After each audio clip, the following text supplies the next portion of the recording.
This Headless Professor video is about defense mechanisms. We will be using the APA dictionary to get most of our terms. In classical psychoanalytic theory, a defense mechanism is an unconscious reaction pattern employed by the ego to protect itself from the anxiety that arises from internal psychic conflict.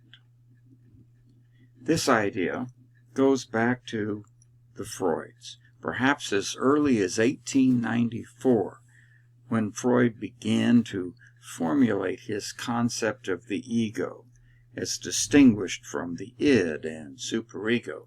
The ego had to defend itself on the unconscious level from various demands and criticisms and threats coming from both the id and the superego. The ideas were greatly refined by his daughter Anna Freud in her famous book, The Ego and the Mechanisms of Defense. She took her father's basic list of defense mechanisms, added to it, and also refined the concept of secondary gain, an additional reason why defense mechanisms are used.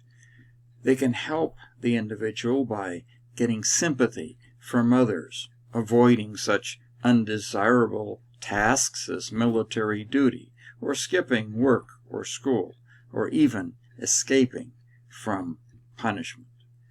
In this sense, defense mechanisms also serve the function of manipulating other people.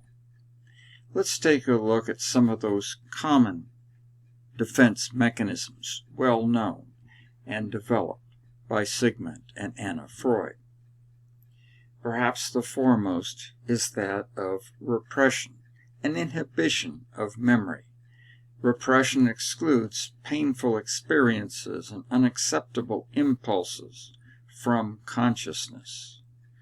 Repression operates on the unconscious level as a protection against anxiety produced by objectionable sexual wishes, feelings of hostility, and ego-threatening experiences and memories of all kinds. Repression is the opposite of expressing these desires or impulses. It's also the opposite of conscious suppression. Repression and all defense mechanisms really function on the unconscious level. We're not aware that we are using them. A similar defense mechanism is denial. It's saying it really didn't happen.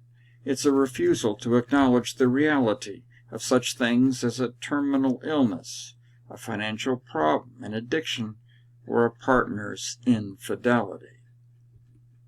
Regression is return to a lower state, a prior state of cognitive, emotional, or behavioral functioning.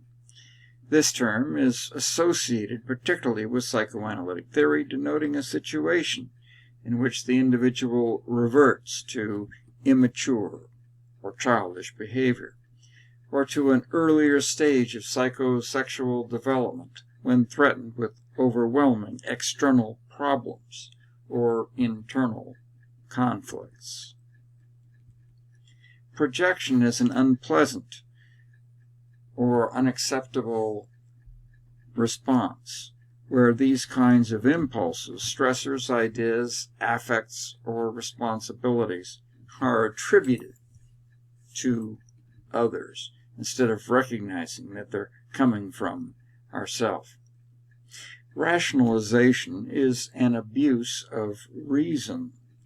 It's using reason to say that something was not that important, try to fool ourselves that it wasn't important when actually it was.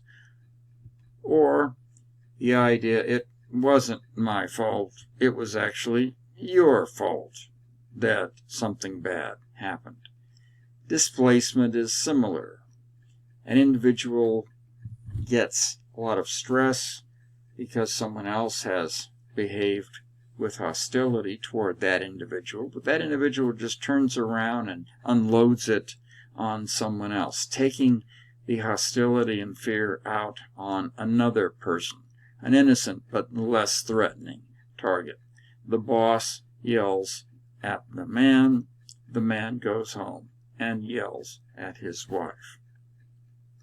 George Vaillant looked at these psychoanalytic defense mechanisms and said some are mature, and by that he meant healthy, and others are less healthy, which he called neurotic, immature, and the worst would be pathological. The healthier defense mechanisms would be such things as compensation, developing of a strength or capability in one area to offset real or imagined deficiency in another, and sublimation, where unacceptable sexual or aggressive drives are unconsciously channeled into socially acceptable modes of expression and redirected to new learned behaviors which indirectly provide some satisfaction for the original drives. This is similar to Alfred Adler's notion of guiding fictions, where we behave as if certain things were true. You got that idea from philosopher of science Hans Weinger. For the dysfunctional defense mechanisms, Adler referred to these guiding fictions as private logic. They do nothing more than assuage our self-esteem. The cognitive psychotherapy approach refers to such defense mechanisms as irrational beliefs leading to dysfunctional behaviors. Brink amplified the conception of ulterior relevance, where things are cared about even though they don't really help us in material wealth, health, comfort, convenience, or spirituality. Brink and Carolyn defined this behavior as healthy narratives, where life stories and interpretive schema serve to foster utilitarian and ultimate goals, fostering health, comfort, and spirituality. Compare that with dysfunctional narratives, the life stories and interpretive schema that serve the ulterior relevance while sacrificing the higher values. This is the main theory of mental illness, according to Brink and Carolyn. The main perpetuating cause is the secondary gain offered by dysfunctional narratives. Let's look at two examples, hypochondriasis and paranoia. Hypochondriasis involves delusions of physical illness. Paranoia involves delusions of persecution. A study done over 40 years ago by Brink and his colleagues was about hypochondriasis and paranoia, similar delusional systems in an institutionalized geriatric population. Nursing home staff categorized 273 patients as either confused or not confused, paranoid or not paranoid, hypochondriacal or not hypochondriacal.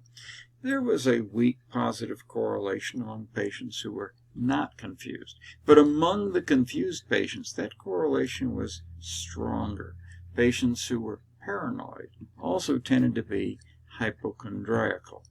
The conclusion was that these delusions are defense mechanisms, dysfunctional narratives employed by confused elders.